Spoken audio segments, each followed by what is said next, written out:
Yo guys, welcome to the Blue Podcast with me, Tom and Ben. How you doing, mate?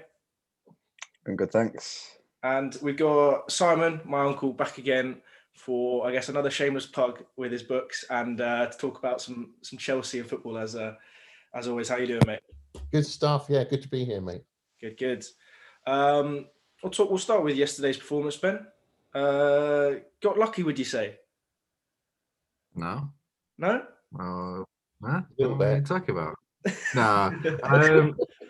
Yeah, there was some questionable decisions, but I mean, we've been on the end of a few of them in the Champions League in the past, so it's nice to get a few in our favour this time round.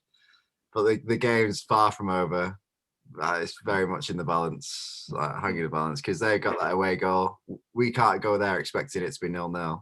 We have to go there and we have to score, because with that away goal, there's just no chance you're gonna be able to grind out a 0-0 in the Champions League. So, but yeah, very nice. When I saw when the equalisers, I was getting flashbacks to Tottenham all over again. Yeah.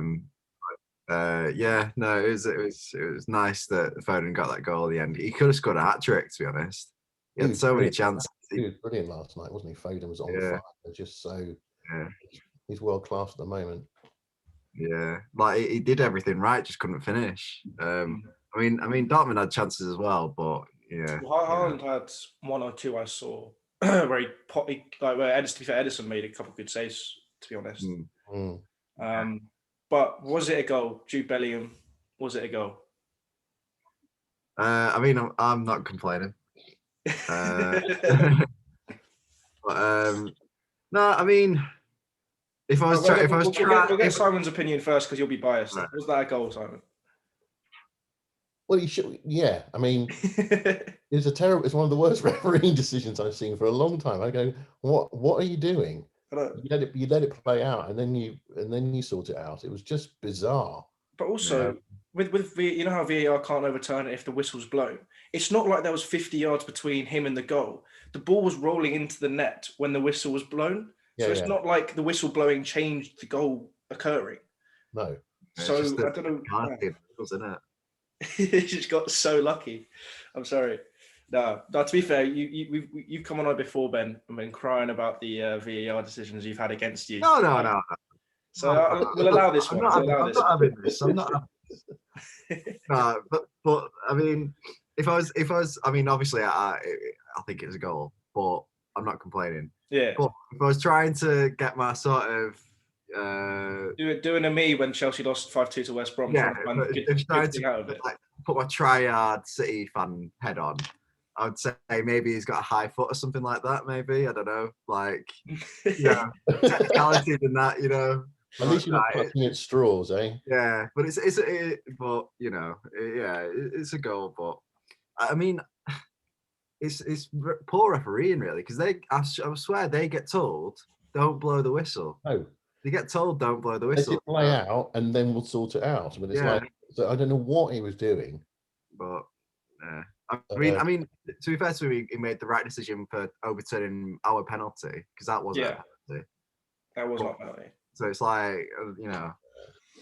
it wasn't all terrible, but it wasn't all good either. But yeah, probably better than an English ref, though. Let's be honest. I think it was funny as seeing the other lot lose 3-1. That was. I was just about to say. So my hands going, oh dear. I know, but would you rather face Madrid in the semis or Liverpool in the semis? Madrid. Yeah, well, I don't think my nerves could not cope with playing Liverpool in the semi-final of the Champions League. Oh no, yeah, Dad said exactly the same. I was like, I'm not sure though, because obviously if Eden Hazard's back, I'm not sure I'll be able to cope with if he scores a hat-trick against us and beats us. That would also be quite. I mean, he's not scored for his whole career. Oh yeah, no, of course. I'm saying if, big if. I'm happy for Hazard to play at the moment against us because he's terrible. Yeah. But, he'll probably get injured and then they'll have one less sub. Yeah, I mean, it's based on that Madrid performance. It's they're looking quite handy, aren't they? So, you know. A lot of the commentators said this is like the first time they've played like this all season, though. Yeah, well, that's not. I mean, that's not a good sign for whoever plays them in the semis, because that might mean that they've flipped the switch. You know. So are we completely ruling out Liverpool though? Because obviously they've come back from a 3-0 to Barcelona. Oh God, I can't hear any more about the great nights of the Champions League at Anfield. Blah blah blah. Oh my God, it just sends me to sleep. It's just that's all they're going to talk about. Oh, they've been here before, and yeah. I know. Well, we have on the Purple show, Fab. I bet Fab's gonna next Purple show. He's gonna have something to say about it, isn't he? I mean that result where they overturned it, they had a fully fit squad. So you know. If they had a fully fit squad at a full Anfield, then you'd be thinking they might be able to overturn it. Yeah, but I don't think. Kabak and was it Phillips or Williams? Phillips. They were both. Trent as well. He's getting dropped from the England side for sure. Not going to the Euros now, is he? Yeah. I've seen so many memes of messages to Southgate saying, "Am I still in the squad?" He had one good performance against Arsenal, and it was, you see, he's back to his world-class form. He's going to definitely be in the Euros. And you watched him last night getting absolutely roasted to pieces. Yeah. It was like men against boys. That was that part where Real Madrid strung 60 passes together just because they could. Yeah. They weren't even attacking. They were just passing the ball like between them, like flicks, tricks, just passing it around them, just showing off. It was. Although that's what Chelsea used to do under Lampard. So, let's not go back to that. No. They passed the ball to death. Let's not go back to that. But later on today, for the viewers, we're recording this Wednesday morning, lunchtime-ish, for my birthday's tomorrow, so that's why we're not recording Wednesday. 21, finally. Porto versus Chelsea in a neutral ground for both fixtures. We should win, really.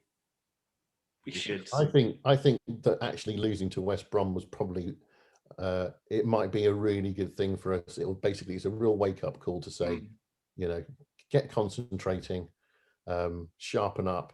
It allows Tuchel to go in there and really give them a rocket. Oh yeah, and really focus their minds, because they had half a mind on the game already on Saturday.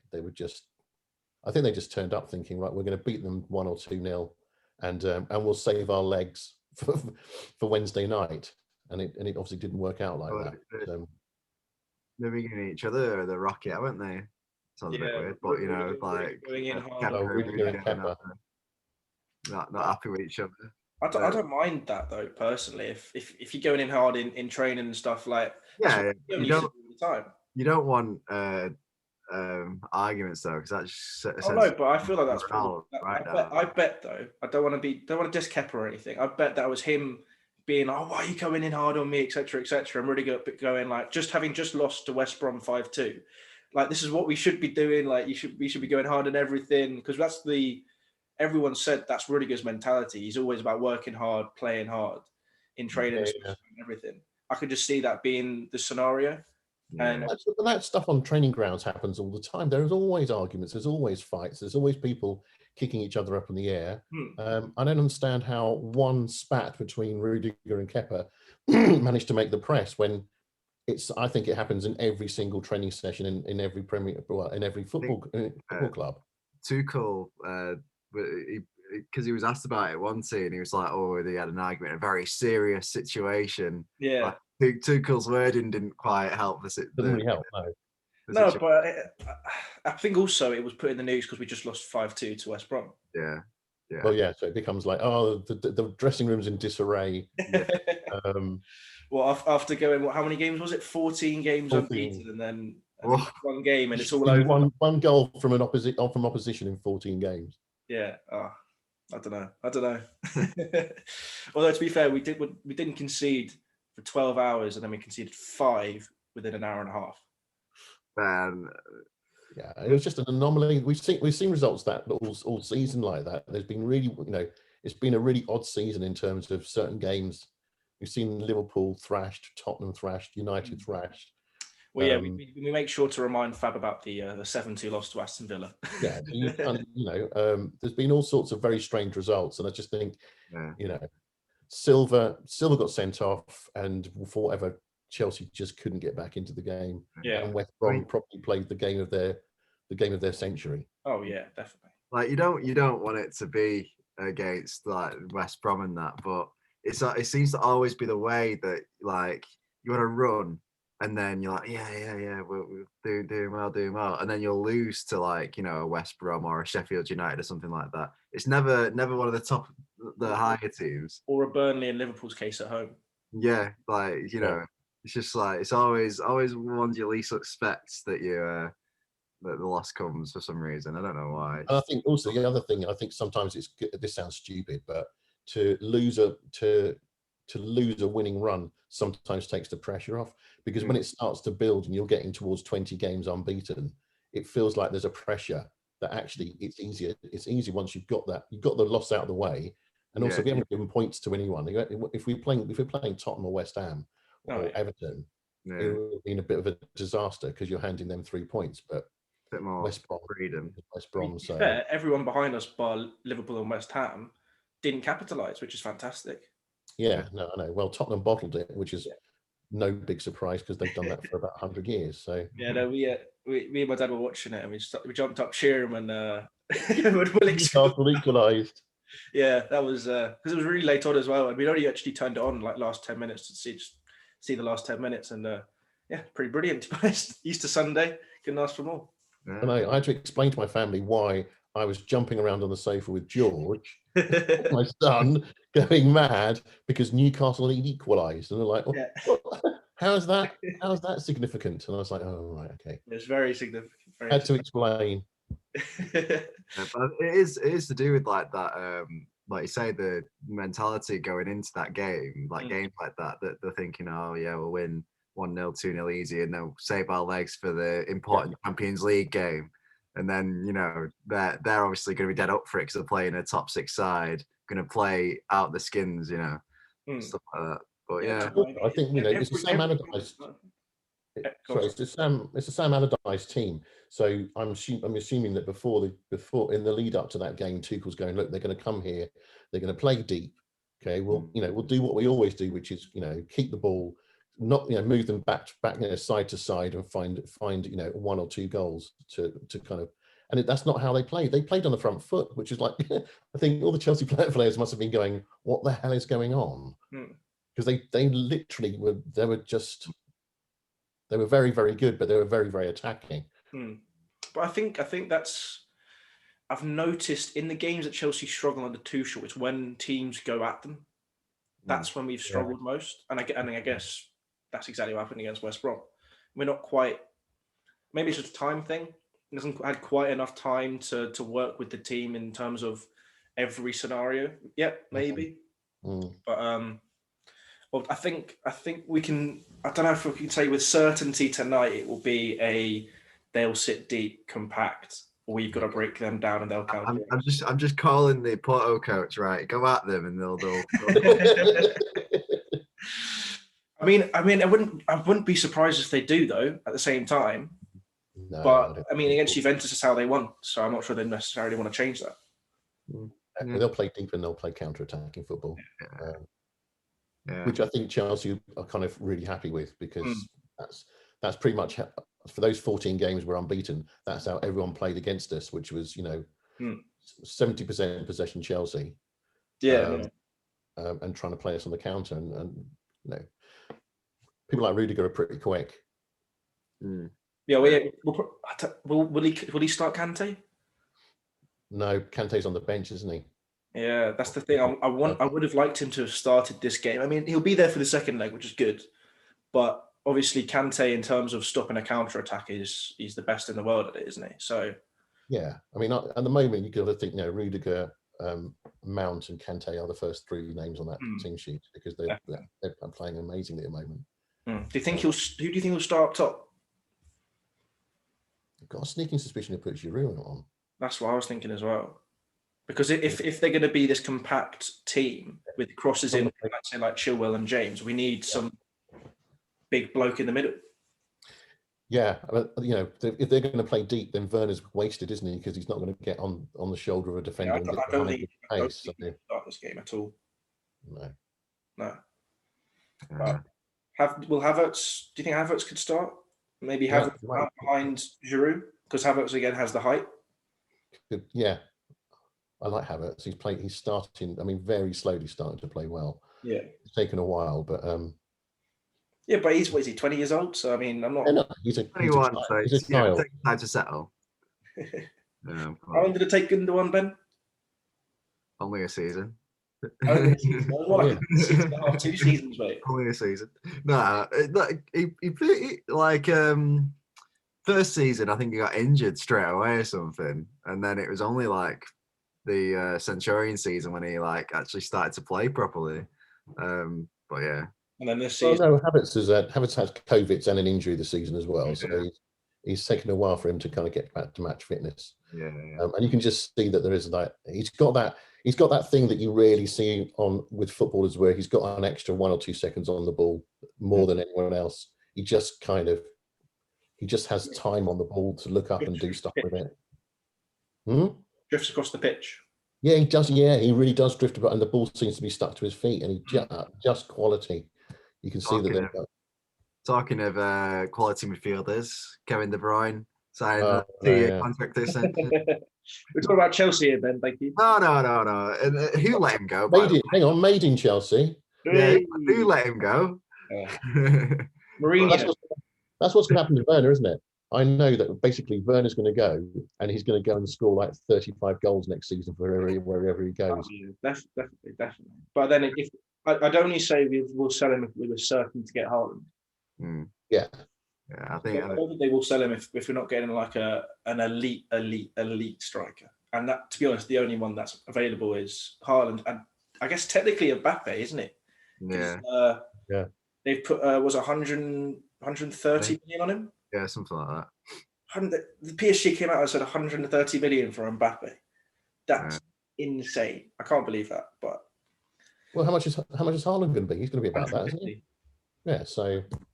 Yeah, but you'd think World Cup winner Mbappe would be a little bit more expensive than no trophy winning Haaland. Oh, you think that 130 million is a snip? Yeah, I know, but I'm saying in this day and age, though, isn't it? I mean, Neymar was 200 million, wasn't he? I don't know. I can't remember. That was his release clause, wasn't it? Though. So yeah, so PSG paid 200 million for it. Yeah. Bargain. Yeah. That's what I'm saying. Context matters when you say 130 million for Mbappe. No, I know. That's spare change, shrapnel in the back pocket. That everyone's you heard all the rumours that Aguero is going to Chelsea. Yeah. I wouldn't mind that, to be honest. Just as long as he doesn't go United, I won't be bothered. I mean, I personally wouldn't mind him coming to Chelsea either. No, he's going to come off the bench, and he's just he scores goals wherever he's scored so many goals. You kind of think it's a bit of a no-brainer. As long as I don't know how much he's going to charge, but yeah, if he's a free transfer, I'm sure we'll be able to pay the wages, especially if financial fair play is going in the bin. Well, it is, because no one adheres to it, do they? No. By no one, we mean Chelsea and Manchester City. Yeah, they're completely right. They just completely ignore it, and it goes to court, and then it's like, oh, actually, no, it's fine. Yeah. City getting away with no ban at all. Yeah. No, it's we got a slap on the wrist, didn't we? There's a 10 mil fine, and 10 mil for Man City to drop in the pond. That was like that's spare change as well. Yeah, exactly. I'm not complaining. You've said that a lot this podcast, I've noticed, Ben. Well, I mean, it's nice to actually get stuff in your favour for once, because it seems like recently, up until recently, like we don't really get much in our favour. So it's only like the past year or two, well, not a year or two, like past year that we've had, like that decision. Pretty much since we started this podcast, isn't it? Yeah. Some good luck on this podcast. Your lucky charm. Yeah. Not be, yeah. And we've got the Mickey Mouse Cup final coming up soon. Yes. Yeah. Against City Spurs. What do you know what date that is? It's end of April, isn't it? Yeah. We'll probably do a podcast. If you could humiliate Spurs, that would be really useful. Oh yeah, that would be fantastic. Sort of 4 or 5-0 would be just perfect. Yeah, I mean, considering just they've proved Mourinho. Newcastle. Yeah, But I mean, it's not going to be an easy game because they're going to be playing out the skins because they got knocked out of the Europa League. So this is their only chance for a trophy this season. So they're going to be like playing like it's a World Cup final. Never mind a Mickey Mouse Cup. Like knocked out by Dynamo Zagreb. Yeah. European giants. Yeah. Also nice to see Mourinho throwing his players under the bus in his last press conference. Did you see that? Same manager, different players. Yeah. Basically going, he's so arrogant, it's unbelievable. Yeah, I wonder what bloody, Tanganga and co are thinking about that, thinking, oh, right, he thinks we're a bit crap then, does he? Right, okay. Yeah, that's probably because they are. No, making us really want to play for him, Well, also, if you imagine if Kane goes, which I don't know, I can't imagine. I mean, his agent must be pushing for him to kind of go because he's going to be like £100 million striker, isn't he? Tottenham without Kane for a whole season. I mean, they're a mid-table side, aren't they? They're screwed. Yeah. Oh, they're so done if he leaves. Yeah. They're a one-player team. Our second option if we don't get Haaland, apparently. Oh yeah. I imagine your second option is Harry Kane. Why not? Because he knows that if he goes there, he's going to win trophies. Yeah. Exactly. Win at Tottenham from now to for eternity, is he? So. Well, there was rumours he'd come to Chelsea as well if City got Haaland. Isn't he Tottenham through and through? If he went to Chelsea, that I can't. He supported the amount of abuse would be phenomenal. I mean, he supported Arsenal when he was younger, didn't he? Yeah. Oh, did he? I didn't know that. Well, that makes it. Maybe he'll go to Chelsea just to stiff Spurs because he's an Arsenal fan.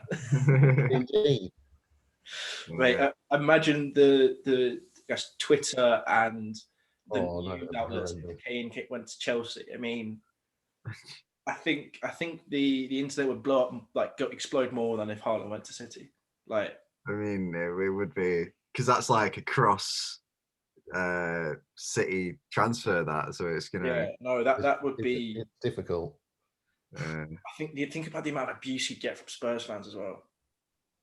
Oh, but imagine the amount of kudos as a Chelsea fan if Harry Kane hilarious. Oh yeah, I know. The amount of praise you'd get from Chelsea fans, just in spite of Spurs, not necessarily because they wanted him, just because it would spite Spurs. I think it's also because he's technically an academy graduate, isn't he? Technically. They always chant, he's one of our own, he's one of our own, Harry Kane, he's one of our own. Comes to Chelsea. Oh dear. No. No, it's. I mean, you see, Haaland shrug off Ruben Diaz. Not many players can do that, but he was running through and just little shoulder Diaz, and Diaz goes flying. You see Foden and Haaland having a little natter after the game. Yeah. Yeah. He's tapping him up. Yeah. Definitely, I literally said that he's telling him to come to City because they were both laughing and covering their mouths. Manchester. Yeah, but then obviously you must show that either Foden speaks German or Haaland speaks English. Well, he was born in England, wasn't he? Yeah. Yeah, he could have technically played for England. Born in Leeds, wasn't he? Yeah, he could have legally played for England internationally, which is crazy. What could have been? Nah. Well, it's like Antonio now playing for Jamaica. Yeah. He switched, does he? Yeah. Go on. Has he officially switched? I don't know. I think he's spoken about it because obviously he's not even going to get a game. Yeah. Well, it's like Zaha and he's gone to Ivory Coast, hasn't he? Yeah. Wan-Bissaka's going to Congo, isn't he?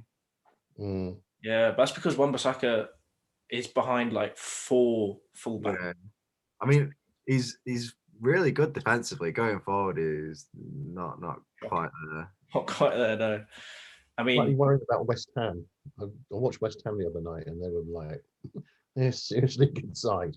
He's got them so well organised, and then you've got Lingard. I mean, Lingard, unbelievable. It's hot enough for it's hot enough for fourth place. Oh yeah, it really is. Because Everton have got they've got a game in hand, haven't they? So they'll still be behind us if they win it. Though. I think they'll be 1 point behind us. Yeah, still close. Yeah, really close. So you got, I think it's West Ham on 52 points, then you on 50. Is it you on 51, and then Spurs and Liverpool are on 49. So it's it doesn't take much. No, I mean, this is no disrespect to Lampard, but like I think that kind of shows how poor where you were at the end of Lampard, that you've gone on this 14 game unbeaten run, and you're still in that top 4 dogfight. So I mean Leicester are only on 56 points. Yeah, they're only 4 points behind West Ham. That they could be drawn into that top 4 battle. Yeah, like so it's a shame for Lampard, but it wasn't. Well, no, yeah. Obviously, Tuchel's kind of shown what this squad could do if under like an experienced manager, let's say. Yeah. I mean, even worse is that he's kind of come in and just said, obviously without the exception of Saturday, these players can play to the point where they will not concede any goals. Whereas Lampard was like, I mean, we've conceded like 53 goals in 40 something games. It was just, I mean, we're just conceding goal after goal, and yet he's got the same players, and he's just playing a system where we don't concede any. The only issue is, though, I think he hasn't quite had time to train for 4 at the back, which is why we stick with 5 at the back against West Brom. He doesn't quite trust the players yet to be solid defensively without 5 at the back. And then release someone into midfield. Yeah, exactly. Because then you could have. Well, then you can play Mount and you can play Havertz together, can't you? Yeah. And we'll have front 3. Yeah, definitely. And it means you could play Mount and Havertz through the middle, technically. Yes. Which would be massive. Yeah. I mean, it's why, what Gerrard's doing is, in terms of getting the experience, is better, because obviously he's probably going to be Liverpool manager at some point, Yeah. But, no, I don't think he should do it for a while, though. He needs to prove himself more in the Scottish League.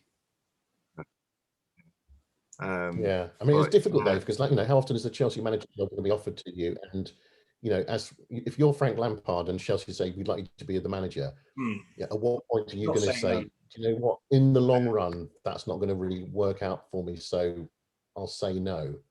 Because you're thinking, well, I may never get offered it again.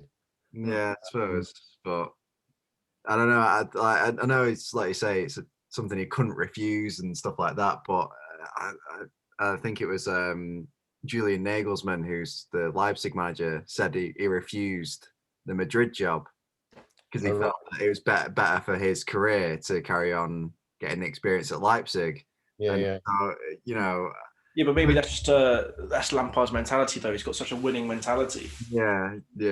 Like, but with you being a club legend, you would expect that he would probably get offered it again at some point in the future.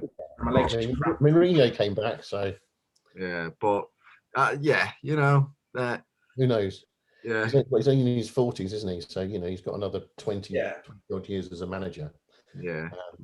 Sorry for that. My leg just completely cramped up. Then my thigh. I don't know what happened there. Oh. Yeah. I mean, it's somewhat similar as happening at Juventus with Pirlo at the moment. Like they've appointed him inexperienced manager, and they're like, "Oh, what? You appointed an inexperienced manager, and he's not winning the league? Like, what's going on there? Like, surely they should have seen that coming. That you're gonna have to give an inexperienced manager time." Well, they probably thought we got Ronaldo. Yeah, true. But also, it seems to be even more than it was before, that it's not the great players of the world that become good managers. I mean, if you go back, Ferguson, Wenger, Tuchel, Mourinho. I mean, none of them played at a high level at all. It's only Guardiola, really, isn't it? Yeah. Well, yeah, Guardiola did, but I mean, it's like the anomaly, really.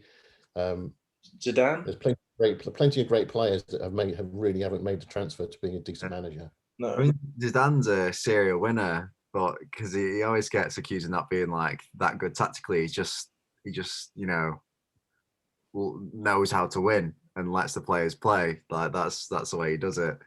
I mean, he's proved time and time again, because I was like, oh, he's not good tactically, that he keeps on being able to do it. So, I mean, looking now, they've got a chance of winning the Champions League if they can win that this season, because it is their competition basically against a lot of the odds, because they're not the team they used to be, not doing great in La Liga, and then they're going to have to play, hopefully, us in the final.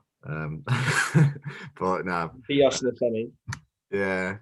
So what's if you watch Chelsea's 2 games against Atletico and you think what Atletico are doing in the Liga, they're arguably the best team in La Liga. They were appalling in those 2 legs. They were toothless and clueless. So I don't know what that says about Real Madrid, but obviously last night they did something different. Yeah. Well, I mean, yeah. They had players that needed to prove themselves, I think, as well. Some certainly defensively. I mean, Nacho and Eder Militao don't normally start. Yeah. Both of them started that game, so they almost had something to prove. Yeah. Which sometimes is quite dangerous if you're playing against a team with players who have something to prove to the manager, because they'll just put that extra little shift in, which they might not, which maybe someone who's a regular starter won't do. Yeah. No, because I remember, like, when you're playing Atletico, and it's like, oh, Atletico, top of La Liga, they should be all right. Nope, they're absolutely trash. Like, they were terrible. So poor. It was shocking, actually. I thought it was shocking how awful they were. It shows how poor. I mean, up until, because recently they've been playing a bit better, Real and Barca, so it shows how poor they started the season. And that Atletico was so far ahead of La Liga. And then, hasn't Messi still scored like almost 2 goals a game this season? I think he's been involved in like either goal or assist in nearly all the games. Yeah. And they're still doing badly, which is crazy. I mean, like recently they're doing all right, because they're only a point behind now, aren't they? I think they've been on I don't know how many games winning run in La Liga, so they picked up a bit. I think we sometimes go podcasts where he doesn't freeze one bit, and then we'll go through some podcasts where Ben will freeze every 5 minutes, but he's back. Where is Ben? Ben, where are you? Yeah, I was just saying, like, it shows. Pardon? I was just saying, Ben, where are you? I'm trying to work out where you are in the world. I'm in Manchester. Oh, okay, right. Yeah. Okay. Yeah. What was I saying? Oh, it was Barca, wasn't it? Yeah. I was just saying that it shows how poor they were at the start of the season, but yeah, it's getting close, La Liga. Interesting. It's like the Premier League and the La Liga have kind of like switched. So La Liga was a 1-horse race. The Premier League was anyone could win it, and now it's Man City going to win it, and La Liga is anyone could win it again. Yeah. And also, just like the power of the Bundesliga in the last few years, you're looking at German sides coming through. It used to be just Bayern Munich, but now you've got like a handful of German clubs that all do well in Europe, and also just producing some absolutely staggering players. Oh yeah. I feel like the youth development in Germany's kind of rocketed the last season or two. I feel. Yeah. So many young players coming from Germany in particular, like the German league. And our players going to the German league as well. Yeah, I mean Sancho, Nelson went as well, didn't he? I've noticed though, Americans and Canadians, they're coming out of the woodwork, aren't they? Yeah, they're signing for quite a few Italian teams at the moment. I mean, for Dortmund, there's 2 or 3 Americans. Yeah. I know for Lille, there's the David who scored against PSG on the weekend. He's Canadian. Obviously, Alphonso Davies. Pulisic, your second keeper, City's second keeper's American. Yeah.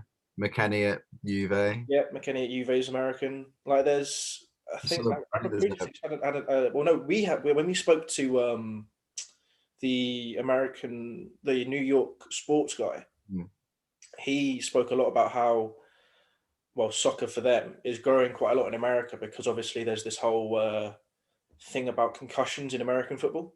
Oh yeah. So a lot of parents are actually going down the football routes, the soccer route, because it's safer. Yeah. And that's why there's all these. Well, because obviously, like, America is such a big country. If the more people that start playing soccer, there's bound to be elite athletes in that. Yeah. If you have a pool of 275 million people, that's a fair amount to start with, isn't it? Exactly. Yeah. So, I'm not surprised. I wouldn't be surprised in 10 years if they're a solid team in the World Cup. Yeah. The only thing you're not seeing as much of, which I was surprised at, is like you would think that would be dominated by Hispanic players, or because there's such a huge Hispanic population in America, who I'm guessing must be all big football mad. Yeah. So I wonder whether that will come through, where you'll see like players from the Hispanic sort of.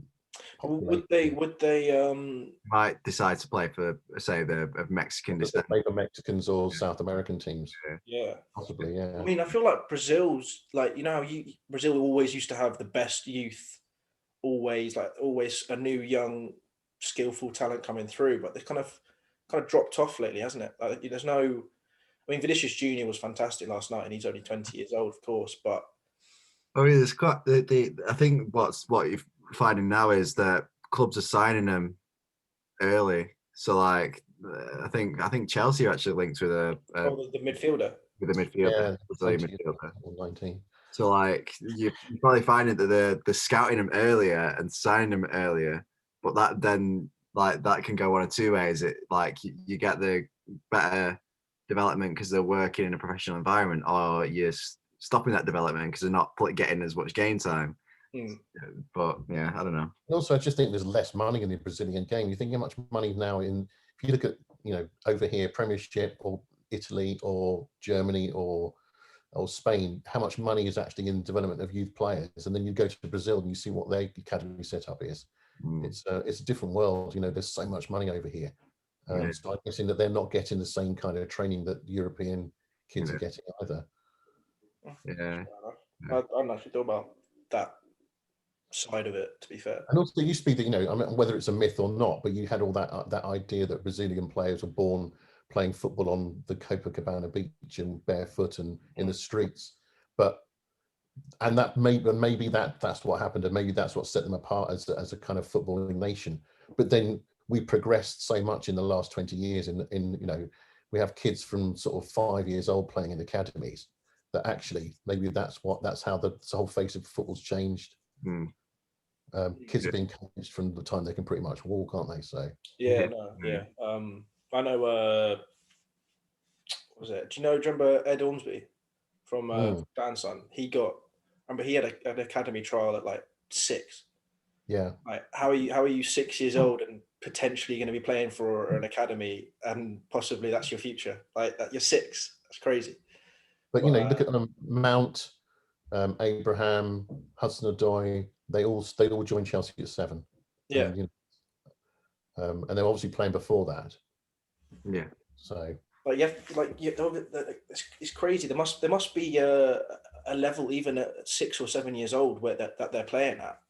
Yeah.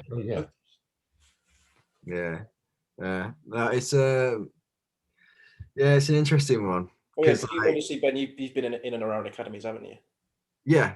No, it's an interesting one because, like, at that age, there's just there's no chance you can be sure that they're gonna do anything, but they have to try the luck on some people, because it's like, I think they call it a race to the bottom. So they're scouting younger and younger and younger, trying to better each other's club, and so they're eventually gonna be scouting them at like 2, And it's like, what? Like, how? Like, they're not even walking or whatever, you know. Well, maybe at 2 they are, but you know, they're not even gonna have kicked a ball at that age. But you're like, yeah, he's the next future star. It's like what? But yeah, you can see it though because George, my son, started playing in the North Wales League when he was 7 or 8. And there was one kid, I mean, I remember playing, you watched all the games and all the games. There were some kids that are very good. Most of them just ran around after the ball and that's all fine. But there was one kid, I remember him, he was tiny and he ran with the ball like he'd been running with the football all his life. And he just was doing like Rabonas and flicks and passing and running. And he was about 6 or 7. And then I found out he's now at the Everton Academy. But he was the only one I could see that. But he stood out by a long way, you know. Yeah. Positionally, maybe it is more but actually on the pitch, his positional sense was amazing because you know at that age they do tend to kind of run around after the ball in a big pack, and yet he was kind of finding space. He was putting in crosses, and he had just an innate sense of you know how to play the game at that age. It was amazing. Yeah. I've noticed though, obviously, having only started playing football at 18. Kind of watching football as well. Like obviously, I watch a lot of football, to be honest. Yeah. It's this podcast, but for me, like technically, I'm not particularly good, but positionally, I am, and that's literally purely from just watching loads and loads of football. Yeah. Maybe that kid watched football from from zero. You never know. Hey, that's one of the best things to do is just watch other people. Like, but then that's what all the video analysis is about as well. Like that they do now. They're like watching, like, oh, if you just like move slightly this way, then you'll be better, you know, better angle and like all that sort of stuff. That's what it's all. You know, there's method to the madness in like the behind the scenes sports science stuff, isn't there? But there's a centre back I often train with. And this is why I actually dropped deeper into a 10 rather than a striker, because I can't stand being a striker next to him. It's just his positioning when the ball's coming in or whatever. He just finds this yard around you, and you think you found space, but really he's found his space to get the ball away from you or something. It's just so frustrating. And that's why I moved to the 10 role, because it means I can have him in front of me rather than like trying to back into whatever. Yeah. Fair enough. I've always done that with George. I like get him to he's positionally because he's nearly 11, but his positional sense is good because sometimes I'll say if we're watching a game, we'll just focus on his position, which is sort of like a sort of right-footed midfielder coming in, cutting in, and he'll just watch that player. And I think if you're watching that player basically with the ball and without the ball, then you just learn loads about how to play that position. Yeah. So it's interesting to see him with other kids that still chase the ball. Just like swarms of kids just chasing the ball, and then there's just George on the right wing. Yeah, he gets so upset. Like, what are they doing? He's just standing there going, "Why don't they just pass me the ball?" Was that the same for you, Ben? Obviously. Or did they just pass you the ball when you ran down the wing with your pace? Yeah, pretty much.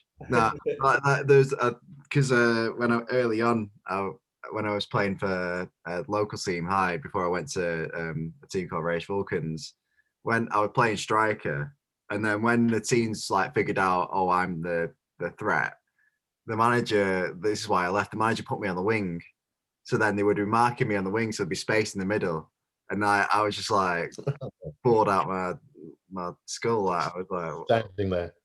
There's no point in me being here. So like I was just like, yeah, I'm off. And then, but then I ended up actually playing winger for Vulcans. So yeah, but you know, like it was a lot better, a lot higher standards. So yeah. What were you saying? I was just saying those are the joys of Sunday League football that you're always. I'm currently experiencing right now. Yeah, like you're always, a lot. Yeah, you're always mixed in. Yeah, you have like you can definitely tell who the slightly better performers are, and you have everyone else who just like runs around and just 2-foots everyone every chance they get and stuff. So yeah, it's like playing I play obviously Sunday league with Kiz. He's my mate from uni, and best mates with Ben, and just the difference in quality between him and just anyone on the pitch is crazy. Oh, it's crazy. Like, especially on a five-a-side pitch as well. When we used to do five-a-side in first year, that's like he's better at five-a-side than he is at almost better at five-a-side than he is 11-a-side. It's just we literally would be pass the ball to Kiz whenever you have the opportunity. Yeah, it's a lot. Playing five-a-side. It's like 100 mile per hour five-a-side. It's a lot faster. You're like, pass. You're like, well, no, it was us. It was just lay to Kiz, let him shoot. Lay to Kiz, let him shoot. He'd just score from the halfway line every time, and the keepers just didn't know what to do. It's so hard and so low to the corner. Yeah. But should we get our predictions for the Porto game later? Obviously for the score prediction Blue podcast. What are we calling that? Score prediction. I think we'll nick it 1-0. You're predicting 1-0 to Chelsea. Mm-hmm. I'll put you down. You got your first point. Was it about a week ago now, Simon? Yeah, well, yeah. Was it 2-0? I can't remember now. I think it was 2-0 because I know you, Theo, and Dad all got a point that game. Oh, finally, you guys got a point. It's embarrassing. Well, yeah, Ben was worth. No offense, Ben, but Ben took about a month and a half. What? No. Hey, no, am I wrong? Yeah. How long was it then? What, a month? Well, like 2 weeks or something. It was not 2 weeks. We were doing it from January. You didn't get it till like late Feb. Nah, I'm telling you, I'm doing it. You picked it up now though. You're doing a City this season. Like I was, getting by, and then bang, right, 21 game winning streak sorted. That's what happened. Well, yeah, you're now in fourth place, aren't you? With 4 brackets 5. I should just be 5. Like the reason he's 5 is because why can you have 4 and 5? So we're saying he's on 4 points, but technically he's on 5. So we're saying if anyone else is on 4 points, he's above them. No, I should just be on 5 points because I do predictions. I do predictions with my dad, and I got this result, but it wasn't. We didn't do it on this, and I was like, "You got to give me." Oh, okay. You got to give me that. Of it. And we were like, so at first we gave you the point, Ben, but then you were supposed to come down to Swansea and you didn't come, so we were like, actually, we'll take off the point. Well, I'll come down to Swansea and you can give it me. Like, I should be on 5. It's not fair. Yeah, Ben, as long as you make it down to Swansea before the end of the season, we'll give you back the point. It's fine. That's so harsh. He's on 5 points technically. He's on 5 points. Right, okay. Yeah, but it's just funny. Fair enough. Yeah, of course. I'm on 6 points yesterday, which is nice. Obviously, Kiz is on 7 and Cam's on 8. Yeah, which is Cam's worryingly good at this because Kieran will catch up. Well, Kieran's better, obviously. Yeah, Kieran's decent. I mean, he's not got a few recently, but Cam just seems to be able to get like 1 or 2 like each week. Yeah, like, seems to be able to, but like he always predicts City to just smash everyone. And they do sometimes. I wish I had his confidence, but he's like, yeah, City 3-0 win sorted. Like, yeah, City. And then they win 3-0, and he's like, get in, and you're like, why would I do that? But when it was the 21, how many games did he not concede for? Was it like 12, 15 games? Something like that. Ben had this superstition where he predicted City conceded every time because it might mean that they won't concede. Okay. And we didn't concede, so it worked. Yes, doing it. Yeah. Yeah, but then you conceded and you stopped. Always good. Yeah, City conceded against Everton, and I was like, right, I'll stop now. Yeah. Yeah. We often ask our guests, Simon, do you have any superstitions before games or ever did? Me and your brother used to. Me and your brother, my brother, your dad, get it right. Coffee and a Mars bar before every game, and we had about 8 games where we won. This is when like Zola and Good Johnson were playing and stuff. So we did that. That was a superstition. Then I had a superstition in sort of the year we won the Champions League that every game, if I was watching it here, I had to stand up Yeah. the whole game. Because I got really nervous for one game when I was kind of standing up and we won it. And then I thought, oh, and I did it again. And so every Champions League game I stood up for, we won and went all the way and won the Champions League. Oh, was it the 2012 one? Yeah. Oh, wow. So me standing up is the reason we won the Champions League. It had nothing to do with Drogba. I can imagine. Got to stand up tonight then. Yeah. I need to start doing it again. Yeah. Maybe if you start doing it again and we were the Champions League. Oh my God, that would be amazing. Oh man, I'll give you a tenner. Just for standing up for 90 minutes. That's the right to Abramovich. It's worth more than that. Abramovich needs to start paying me to stand up. Yeah. All right, Ben, Porto versus Chelsea. Score, please.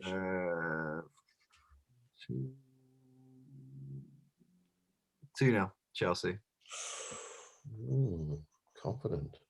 I'm going to go slap bang in the middle, 2-1 to Chelsea. Cool. Okay. Just because it's just different to what you guys did. That's literally the reason. It's literally the reason. That's good logic. Yeah, that's because I'm often the last person to put the prediction in because we have a group chat for the Purple Show. No, what it is he's waiting to see what everyone else says. Oh, that's what it is. Oh, He'll pretend because I'm the host, so I go last. But no, really, it's just surveying the competition. That's what's going on. It's completely tactical. Oh, definitely, absolutely. You've seen into my ways, Ben. Yeah, hit the nail on the head there. It's like kind of words. Well, we've spoken a lot about football. Simon, obviously you're an author. We spoke about it before, but since we last had you on, you've been quite busy, haven't you? Yeah, well, I can't remember any books I've written the last time, but I've written loads. I've got 10 books out now, so on Amazon. So, it's going all right. It's going all right. Yeah, this is my shameless plug. That's the one. That's the last book in the Snowdonia series, which did well. It went to the top 20 in the UK charts, which is always nice. And then I've got a new series that's London-based, but set in the late 90s. That's the first one of those. Is this a prequel to? Yes, it is. It's the same character, but her 25 years earlier when she worked in the Met. Okay. As a DC. And the second one comes out on the 19th, so fairly soon. So that's exciting. And you also, I've heard you've got a deal to turn your books into a TV series. I have indeed. That's pretty cool. It's all right, yes. So early days at the moment, but the books, the Snowdonia Killings has been optioned and is therefore in development for a TV series. So we shall see. And hopefully I'll get to write the scripts. At the moment, that's the deal at the moment for me to write the script. So we shall see, but I'm guessing that nothing will happen this year. That will obviously be COVID and stuff, yeah. But you did scripts before, didn't you? You were I did. I did TV for a long time, yeah. Yeah. So I did. You won't remember there was a police series called The Bill, which you won't remember, but I did lots of that, and EastEnders and Holby and Midsummer and Silent Witness and lots of that kind of stuff. Back in the day, that was kind of that's probably 20 odd years ago, 15, 20 years ago. So about when I was born. It was. That's exactly what it was. Yeah. Yeah. So that's all good. So you're already working on the screenplays, or are you? No, not yet. Not till they pay me. So at the moment, it's we just done the deal. So the book's optioned, and now I'm guessing, I don't know. It's a really, really slow process. It goes on forever. Right. So He's gonna play Ruth Hunter then. I can't tell you. Oh. Well, I could tell you, then I'd have to come and kill you. Oh no. But we've got we have got a well-known British drama actress lined up. That's pretty cool. I can't say who it is because however disappointing that might be. Could have been a Blue Podcast exclusive. Shock. You get about, you might get loads and loads of views because the word gets round. Yeah. I'm there to find out. Yeah. Who's playing? He's played D.R. Ruth Hunter in Simon McCleave's new TV series. Yeah, find out on Blue Podcast. Blue Podcast. So yeah, no, that's so yeah. So I keep writing, and it's all going pretty well at the moment. The sales are good. Is it like is a certain network got it, or is it like do you have to go around sort of offering the people who bought it now have to go to Netflix and ITV and BBC and say, right, we've got this actress, we've got this book. Will you now give us loads of money to come and make it? Right, I see. And then when that happens, I can buy a yacht. Me and Ben first guest then on the yacht. Absolutely, yeah. I mean, obviously, it won't be quite like an Abramovich yacht. It's more likely to be small, you know. More likely to be a jet ski, but it's still worth it. Yeah. Have you got any? Are you currently writing a book? Obviously, you got the one coming out on the 19th. Are you currently? I'm now working on number 9 of the Snowdonia Killings. That's out in June. So just keep getting them out while people are buying them and pre-ordering them and emailing me to say, can you write faster? Which is I'll keep doing it. I'll keep writing. So yeah. I mean, I'm struggling to keep track with how many books you have out, because I mean, I'll be at uni doing my work, and then my dad will go, "There's a new book out." I'm like, "It's only been a week." He's like, "No, it's like, I know." It's like you're turning them out now. It's been. I am turning them out. It's I'm pretty fast at writing, which is a pretty good thing. So yeah, I don't quite know what people like Ian Rankin do when they produce one book a year. I kind of think, what the hell are they doing all that time? Basking in the glory. Yeah. When he makes £1 million from one book, so I kind of think he's probably taking the dog for a walk and watching the telly. So probably not feeling too stressed about it. Yeah. But what do you think's been your inspiration to kind of speed up the writing? Because obviously you were obviously slower at the start, and you've kind of. It's actually, I'll tell you what it is, because I was talking to somebody this morning. I was talking to another author. But when you write for series like EastEnders and Holby and The Bill, you are writing very fast, but also you are rewriting very fast, so that producers will ring you up and say, right, that character's been cut, that storyline's now different. Can you get us back to us by the end of play tomorrow? So you go back and you're typing out the script for that episode again.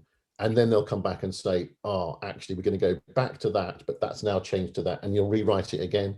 So I got very used, over a decade, I got very used to writing very fast dialogue and scenes, and then rewriting and going back. So it was instinctive to write at that speed, my novels. And I suppose that means that I get them done really quickly,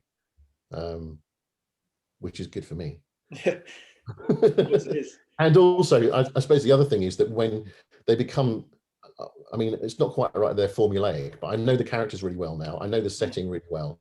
I know how to structure a decent kind of whodunit crime story. So once I get going, I know where I am. I'm going, oh yeah, that's that kind of scene. Right, then she needs to do this. So, you know, what now I'm writing book 9. I've done it enough now for me to actually kind of hammer through it pretty quickly.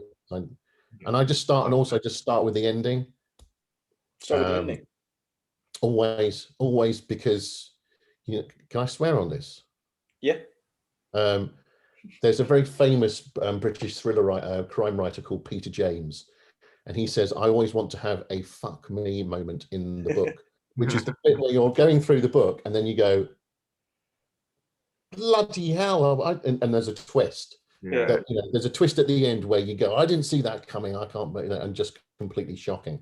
So before I start writing even page 1, I know what the bit is towards the end where everyone's going to go, whoa.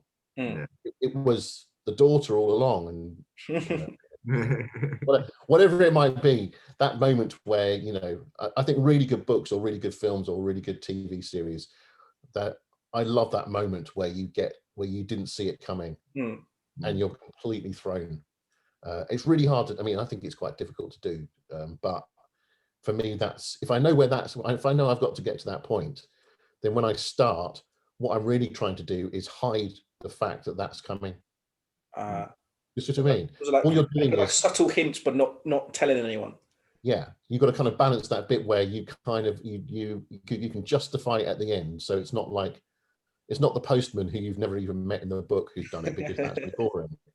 But you have to kind of balance it to the point where people don't guess it before it's happened. And I suppose I'm kind of learning how to do that. So it's all good. A plan for where the series is going to go in the future, or I guess you're working backwards now, because obviously you got the.